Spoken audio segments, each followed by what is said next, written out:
Look at this wild garlic patch in my allotment. How good does that look? It smells insane as well.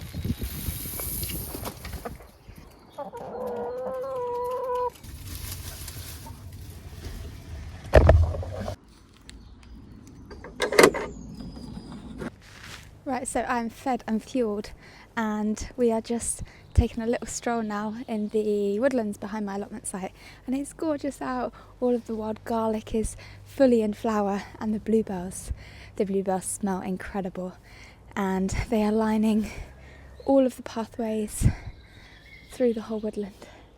Look how beautiful it is. Look at that. First thing I see when I walk into the woodlands. Lots and lots of elm samaras, and they're absolutely delicious. They taste a little bit like fresh pea shoots, and you can just sprinkle them on top of salad. You can dry them as well, but they're much better fresh in my opinion.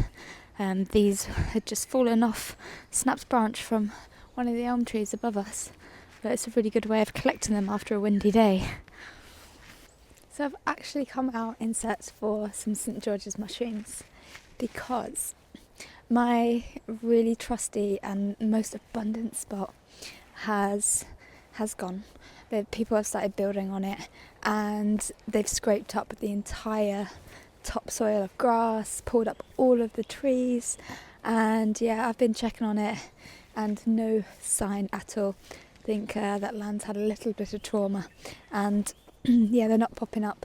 So I've been a bit slack in actually searching for more spots, because that one was so good I didn't really have to go and search for anything else. So I'm actually without a reliable spot right now. I do have another one, but the spot where it's at is quite muddy, so the mushrooms aren't of the best condition usually. They're usually pretty grubby. So I'm actually in search of another spot, so hopefully I find something. But oh my gosh, these bluebells behind me. Look at them. How beautiful are all these bluebells. And they smell absolutely divine as well. You can tell the difference between English and the Spanish hybrids pretty easily, because the English ones have this beautiful drooping kind of stem to them, and they're very fragrant as well. They got a really nice sweet floral aroma to them. And another way of telling them is that the English ones, they've got kind of creamy anthers and they've got a creamy white pollen as well, whereas the Spanish ones have got a purple pollen, and some of the hybrids have got much more of a darker brown sort of pollen. So that's a couple of ways you can tell the difference. Bluebells are really cool because they rely on buzz pollination from bees. The tubular flowers are a little bit difficult for some pollinators to access. So some bees actually try and rob the nectar, and they bite little holes in the sides of the flowers to suck out all of the pollen. They also glow under a UV light, like quite a lot of flowers. They've got little nectar guides that guide the bee inside to try and stop them from robbing it by biting holes in the sides of the flowers. So bees actually adjust their vibration to match the frequency of the bluebell anthers, and it helps to dislodge all of the pollen grains. A really cool way that they ensure a successful pollination. Clever little things. God, it's such a gorgeous day. It's actually super overcast and pretty grim out, but it's so still and quiet in the woods. And I keep stumbling across such beautiful little scenes, like this little dripping stream.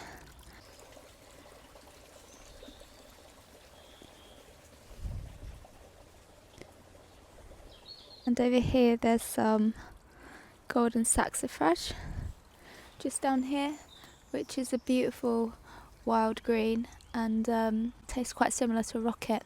It's got a spicy sort of mustardy crest-like flavour like rocket, but it's really, really pretty.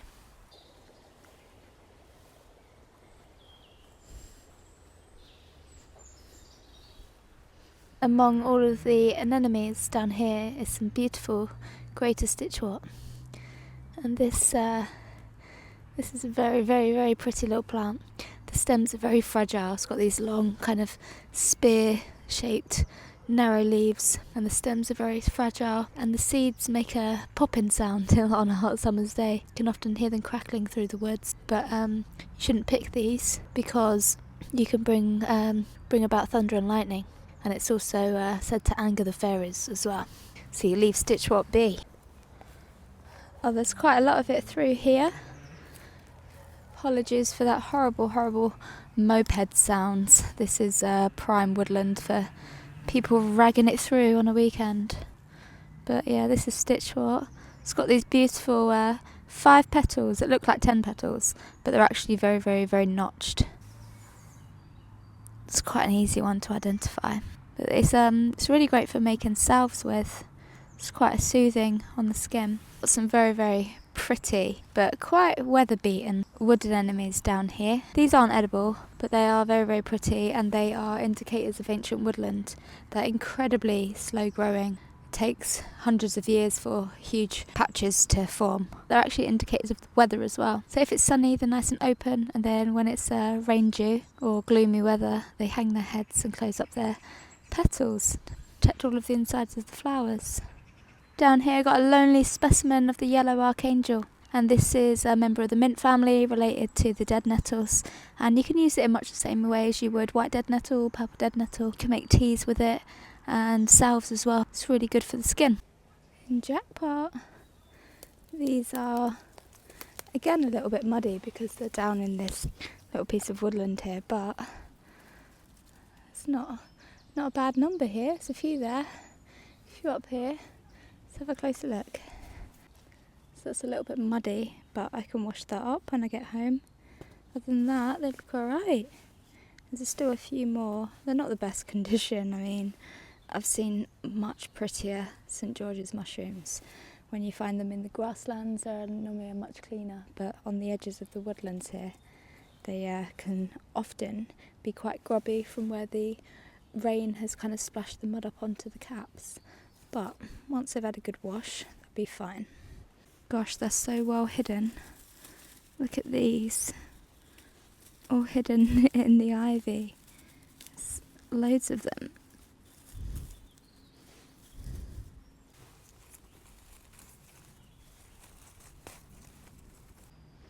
That's not a bad haul in the end. Just need a little bit of cleaning up when I get back, but pretty stoked with those. So this is cow parsley, Anthriscus sylvestris. This is part of the umbellifer family, or the Opiacea family, and it's got these flower umbels, these kind of umbrella-shaped flower heads, and they're made up of very dainty little white flowers.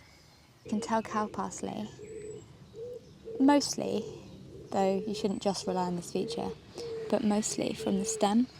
So the stem of cow parsley has very fine hairs. You might not be able to see them unless you have a keen eye or zoom right in, but it gives it kind of like a rough feel to it. And they've also got grooves in the stem. So its deadly toxic lookalike is poison hemlock. It's got smooth stems that have sometimes got purple blotching on, though not always. In young specimens they don't always have that feature, so you shouldn't just rely on the purple blotching. But they've got a very smooth round stem, absolutely no hairs on them at all, so that's a good feature. And you can see these have got very fine rough hairs on.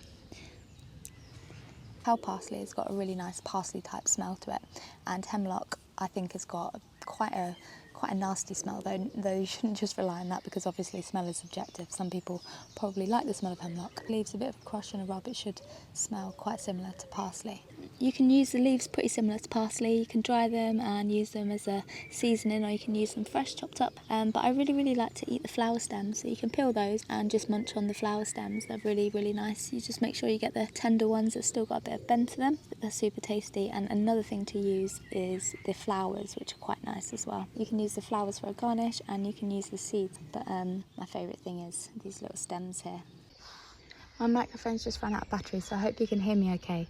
But this is a giant patch of hogweed, just common hogweed though, not giant hogweed, just a big patch of it, Heracleum spondylium. And if I come down here, you'll be able to see, all these little baby shoots, and these are delicious. These are so good. Probably one of the best wild edibles. I really love to have them when I'm camping with a little bit of wild garlic. They're really delicious. You can steam these, pan fry them in butter, cook them however you want really. People cook them like asparagus, but they have a flavour all of their own. They're really delicious. And you can tell common hogweed because it's got these very kind of softer hairs.